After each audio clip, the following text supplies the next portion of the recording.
Assalomu alaykum hammaga, hurmatli kuzatuvchilar. Target xalqaro maktabining YouTube sahifasida ko'rib turganimizdan bag'oyat xursandmiz. Bugungi mehmonimizda Targetning ingliz tilidan o'qituvchisi Sherali aka Salohiddinov. Assalomu alaykum Sherali aka. Assalomu alaykum hozirlar. Siz yaxshisizmi? Rahmat, Allohga shukr. O'zingiz haqingizda bir ma'lumot berib olsangiz, biz ham kuzatuvchilarga. Ta'kidlab o'tganingizdek, mening ismim Sherali Salohiddinov. Men istirohat filialida ingliz tili ustoziman. Qancha vaqtdan beri dars o'tasiz? Targetda shu sohada necha yildan berisiz? O'qituvchilik sohasida 2014-yildan beri part time teacher bo'lib ishlaganman, lekin full time teacher, ya'ni to'liq stavkada 2021-yildan Targetda ustoz bo'lib ishlayapman. Xo'p, bugun sizga savollarimiz bor, ya'ni o'zingiz sohangiz bo'yicha. Xo'p, birinchi savolimiz ingliz tilini o'rganish boshlagan o'quvchi nimadan boshlash kerak? Ya'ni nimaga ko'proq e'tibor qaratish kerak? Bu savolga qisqaroq javob berishga harakat qilaman, lekin juda ham muhim savol. Birinchi bo'lib, menimcha o'ylayman, har qanday o'rganuvchi, u yosh bola bo'ladimi, katta bola bo'ladimi, asosiy maqsadini qo'yib olish kerak, maqsadi bo'lishi kerak. Hammada xohish bor, qanaqadir til o'rganishga, ingliz tili bo'ladimi, ya'ni ona tili bo'lmagan qo'shimcha til o'rganishga xohish bor, hamma o'rganishni xohlaydi, lekin aniq maqsadi bor odam o'sha tilni qaysidir bir darajagacha, foyda beradigan darajagacha o'rganadi. Shunchaki maqsadi aniq bo'lmagan inson ingliz tilinimi, boshqa tilnimi yarmida tashlab ketadi. Shuning uchun agar o'quvchilar, maktab o'quvchilari, universitetga kirmoqchi bo'lgan o'quvchilar aniq maqsad qo'yib, maqsad aniq bo'lsa, menimcha ingliz tilini o'rganishda juda katta motivatsiya bo'ladi deb o'ylayman.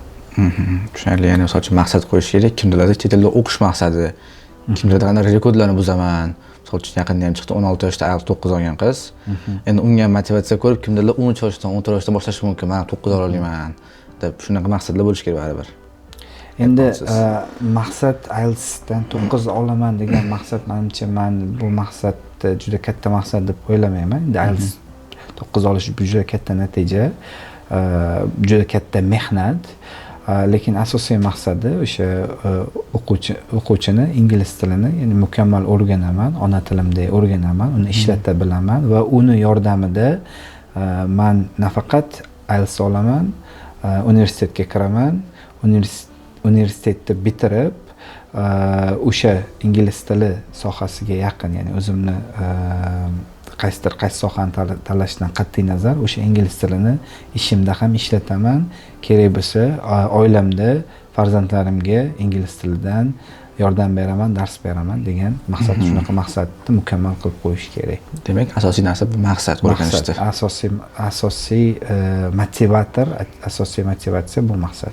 Tushunarli. Xo'p, ikkinchi savolimiz, ingliz tili o'qiyotgan ko'pchilik o'rganishadiki, aytishadi, tezroq speakingni oshirish uchun, tezroq gapirishni o'rganish uchun nima qilsam bo'ladi? Shularga maslahatingiz, nima qilish kerak va nima qilmaslik kerak? Ya'ni tezroq speakingni oshirish uchun, gaplashib ketish uchun. Men o'zimdan misol keltirib aytaman. Men 2006-yil ingliz tilini o'rganishni boshlagan bo'lsam, bizda unaqa internet juda kuchli emas edi, xalqaro ijtimoiy tarmoqlar deyarli yo'q edi. Men speaking, ya'ni og'zaki nutqimni oshirishga juda qiziqardim. Men Samarqandda turganim uchun Samarqandga, Registonga turistlar kelardi, borardim, gaplashardim. Hozir internet juda rivojlanib ketdi. Men maslahat berardim o'quvchilarga, umuman ingliz tili o'rganuvchilariga, ijtimoiy tarmoqlar bor. Ya'ni xalqaro, ya'ni global ijtimoiy tarmoqlar bor, o'shandan foydalanib speakinglarni oshirishni maslahat berdim. Bu menimcha eng effektivniy yo'l. Ya'ni men IELTSdagi speakingni aytmayapman, endi general English speaking haqida gapiryapman. Juda yaxshi foyda beradi. Bu narsani o'zimiz o'quvchilarda praktikada ham ko'rganman. Mana shu orqali bolalarda baribir boshqa umuman insonda ikkinchi tilga gapirishda qanaqadir hayajon bo'ladi, qo'rquv bo'ladi. Mana shu qo'rquv, hayajonni yo'qotadigan narsa bu chet ellik fuqarolar bilan ya'ni o'zbek tilida bilmaydigan fuqarolar bilan ingliz tilida gaplashish juda yaxshi natija samara beradi. Bu narsa o'zimizda o'quvchilarda juda ham ko'p holatlarda kuzatilgan. Uchinchi savolimizni vocabulary, ya'ni so'z yodlashda osonroq va samarali ishimroq. Vocabulary tak. Endi agar speakingga keladigan bo'lsak, men maslahat bergan bo'lardim, topic based vocabulary, ya'ni imminda bitta topic olinadi, masalan, food, hometown, imminda foodga aloqador vocabni keraklisini yozib, agar o'sha mavzuda speaking qilib yodlansa, menimcha esdan chiqmaydi. Reading vocabularyga keladigan bo'lsak, imminda kontekstdan chiqib so'zlar yodlansa, ya'ni readingda berilgan so'zni faqat so'zda o'zi emas, gapini esda qolib, endi qanaqa kontekstda kelgan o'shanaqa qilib yodlasa, chunki reading vocabulary ancha qiyinroq bo'ladi, jam speaking vocabularydan ko'ra. Shu uchun kontekstdan kelib chiqqani yodlagani yaxshiroq. Speakingda topic based vocab yodlagani menimcha ma'qulroq bo'ladi deb. Nafaqat IELTSda, balki General Englishda ham shu metodikani qo'llasa bo'ladi. Tushunarli. Xo'p, keyingisi juda ham ko'p bo'ladi uchraydigan narsa, shaxsan menda ham bo'lgan. Ya'ni o'sha qanaqadir til, aynan ingliz til emas, qanaqadir til boshlaganda oxiriga bormasdan motivatsiya tushib ketadi. Nima qilsa u motivasiyasi shu oxirigacha, o'z maqsadiga erishgungacha shu motivatsiyasi bilan bo'ladi. Demak, motivatsiya tushib ketishi bu har qanday tilni o'rganish juda ham murakkab. Juda murakkab. Til bitta narsa bor, til hech qachon tugamaydi. Ya'ni tilni oxirigacha o'rganib tugata olmaysiz. U davom etaverasiz. Chunki tugamaydigan hech kim hali oxirigacha o'rganib bo'lmagan. Demak, boshida boshlash, ya'ni beginnerdan boshlash juda ham oson. Ya'ni bir shirin anonsi bo'ladi-ku, shirin dami o'sha birinchi qadam. Lekin u maqsadiga yetishguncha ancha to'siqlar bo'ladi. Shu to'siqlar kelganda bolalar motivatsiyasi tushib qoladi, o'qigisi kelmaydi, yarim yo'lda tashlab ketadi. Yana o'sha birinchi savolingizga menimcha taqaladi deb o'ylayman. Maqsadga taqaladi. Agar maqsadni aniq A dan Z gacha chizib, ya'ni haftalik, oylik, yillik maqsadi bo'lsa, menimcha bolalarda motivatsiyasi tushib ketmaydi. Men maslahat bergan bo'lardim yosh avlodga, o'sha tilni o'rganyapsizmi?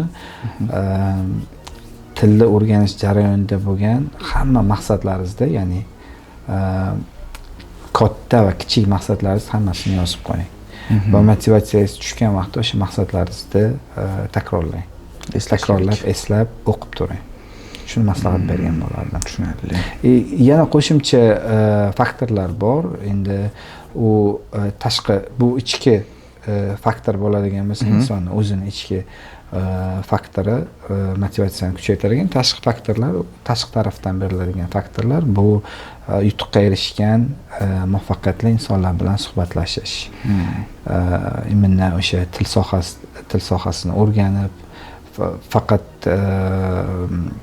masalan biznes bo'ladimi yoki qaysidir bir sohani o'rganib mukammal oxirigacha yetkazgan o'sha muvaffaqiyatli insonlar bilan gaplashib motivatsiya olishda. Bu tashqi faktor. Bu tashqi faktor 30%, 20% ta'sir qilsa, lekin o'sha ichki faktorini agar kuchaytirib bo'lsa, bu asosiy 70-80% rol o'ynaydigan faktor. Tushunarli.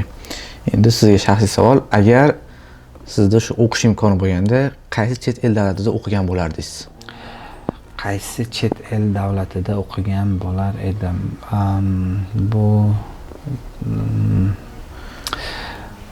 men o'qish bo'yicha qiyin salgina o'ylantirib qo'yiladigan savol. Menga Angliya yoqadi, ta'lim tizimi, lekin Angliyada free education yo'q. Ya'ni tekin o'qish bizani o'quvchilarimiz uchun, bizani o'quvchilarimiz uchun, ya'ni aksariyati uchun bu imkoniyat yo'q. Shu uchun agar pul jihatdan agar muammo bo'lmaganda Angliyani maslahat bergan bo'lardim. Keyin Germaniyani maslahat bergan bo'lardim, lekin Germaniyada bizani maktab attestati bilan salgina muammo bo'ladi. Free educationga o'qilish. Student ko'llik kerak edi masalan. Shu uchun shu ikkita davlatni maslahat bergan bo'lardim. Lekin top universitetlar ko'p davlatlarda bor. Masalan, top universitetlar bizada Latviyaga ketsangiz ham bo'ladi. Ya'ni kech oson. Endi Amerika universitetlarining kampuslari, China campus, boshqa davlatlarda kampuslarga kirsangiz ham bo'ladi. Agar top universitetlarni tanlasangiz, baribir education yaxshi. Uni davlat menimcha unaqa juda katta ahamiyati yo'q deb o'ylayman. Endi atmosfera develop etgan, rivojlangan mamlakatlar ta'sir qilishi mumkin sizda qanaqadir rivojlanishingizga. Lekin baribir universitetdagi atmosfera top rated universitetmi? Ya'ni o'sha universitetdagi atmosfera baribir sizni o'qishingizga yaxshi ta'sir qiladi. Chunki ko'p bola bilan gaplashsam ham aytib o'shadi, IELTS 7.5 oldim deydi. SAT ham o'qiyapman, bir prematurizga harakat qilyapti. Qayerga kirishini hali bilmaydi. Anglamagan. Amerikaga borsammikan, Angliyagami, Kanadagami, Avstraliyagami topolmay qoladi yo'lini. Menimcha ularda asosan baribir financial ya'ni financial moliyaviy tarafga borib taqaladi. Chunki moliyaviy taraf ham juda ham bir o'ylantiradigan narsa. O'shanga menimcha men o'ylayman, endi agar scholarship yutib olgan juda yaxshi, unga harakat qilish kerak. B variantiga moliyaviy tarafini ham o'ylab qo'yish kerak. Chunki bizda shunaqa kandidatlar bo'lgan, o'quvchilarimiz bo'lgan, juda yaxshi akademik natijalar bilan chiqishgan, lekin afsuski moliyaviy tarafi to'g'ri kelmaganda kirgan universitetlarida o'qiy olishmagan. Tushunarli. Xo'p, oxirgi savol, sizni o'quvchilaringiz qilgan eng zo'r natijalari? O'quvchilarimiz endi bizda O'zbekistonda faqat IELTS natijalari bilan maqtanish juda bir trendga aylangan. O'quvchilarim yomon emas, 8 olgan o'quvchilarim bor. Eng yuqorisi shu. 8-sinfdan ham 8 olgan, o'tgan yil ikkita 8-sinf o'quvchim 8-sinf 14 yoshda 8 IELTS. 8 olishdi. Yaqinda videolarini ham chiqaramiz. Inshaalloh nasib bo'lsa. O'zi aksariyat targetda 8 olgan o'quvchilarim menda chiqishgan. 7,5, lekin men 7 natijani ham yomon natija deb hisoblamayman. Lekin menda eng asosiy maqtanadigan narsam, ko'p o'quvchilarim Angliyada, Avstraliyada bor o'quvchim, Singapurda, Malayziyada, Xitoyga ketgan o'quvchim bor. Koreyada bitta meni eng yaxshi ko'rgan o'quvchilarimdan bittasi o'qiydi.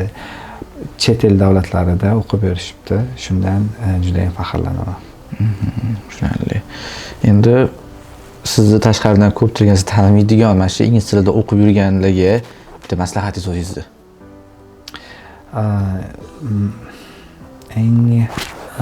Eng kerakli maslahat beraman.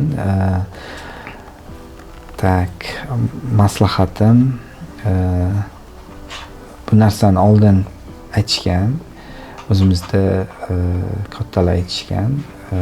O'sha birinchi maslahatim mana bu ijtimoiy tarmoqlarga limit qo'yib. Masalan, mayli qilishmasin emas, limit qo'yishsin, qanchadir soat, qanchadir vaqt va hozirgi vaqtida unumli foydalangan holda o'ziga investitsiya kiritsin. Farqi yo'q, u ta'lim bo'ladimi, kasb bo'ladimi. Agar hozirdan boshlab masalan necha yosh bo'ladi? 25 yoshigacha yaxshi investitsiya kiritsa, o'sha investitsiya 25 yoshdan keyin, 30 yoshdan keyin juda katta mevasini beradi. Shu narsani maslahat bergan bo'lardim. Ustoz, yana bitta savol bor kelib qoldi hozir. Oxirida sizni mana 10 yildan beri o'qitaman deyapsiz. Salkam 11 yil bo'lyapti. O'quvchilar natijaga erishgan payti sizda qanaqa emotsiya bo'lgan? Misol uchun birinchi o'quvchilar natijaga erishgan, misol uchun IELTS olib kelyapti, nimadir oldi kelyapti, ustoz mana shunaqa oldim degan payt sizda qanaqa emotsiya bo'lgan?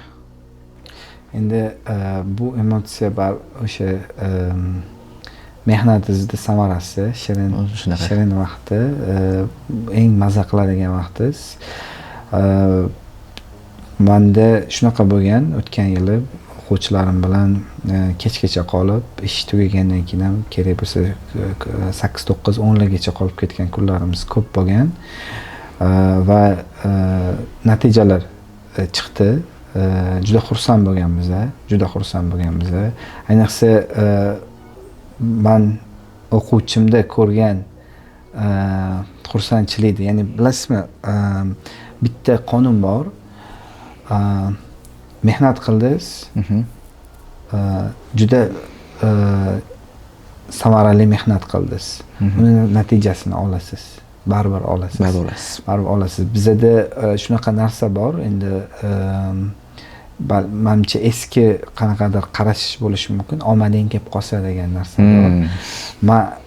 Men aytgan bo'lardim, omad 90%, 95%, undan ham yuqori foizda sizda mehnatingizga bog'liq, harakatingizga, mehnatingizga bog'liq. Va o'sha o'quvchini mehnatini ko'rasiz, o'quvchini qilayotgan harakatini ko'rasizda va u natija olib kelgandan keyin menimcha bu har bir ota-ona bilsa kerak. Ya'ni farzandi natijaga erishgan vaqtda qanaqa, men xuddi o'sha ota-onani o'rnida o'zimni ko'raman. Chunki bunga mehnatingiz ketgan, siz aytganingizdek kechqurungacha qolib, ular bilan ishlab. Ustoz, sizga kattakon rahmat. Vaqtingizni ayamasdan tashrif buyurganingiz uchun. Endi bundan buyog'iga sizga o'quvchilar natijalari yana ham kattaroq bo'lishini tilab qolamiz. Va bizlarning YouTube kuzatuvchilarimiz, endi keyingi mehmonimiz kim bo'lishini xohlaysizlar? Ustozmi, o'quvchimi yoki qanaqadir direktormi yoki ko'chadan mehmon olib kelishimizni xohlaysizlarmi? Hammasini izohlarda yozib qoldiringlar va o'z fikringizni biz uchun qiziq. Target International School. Improve your self-value.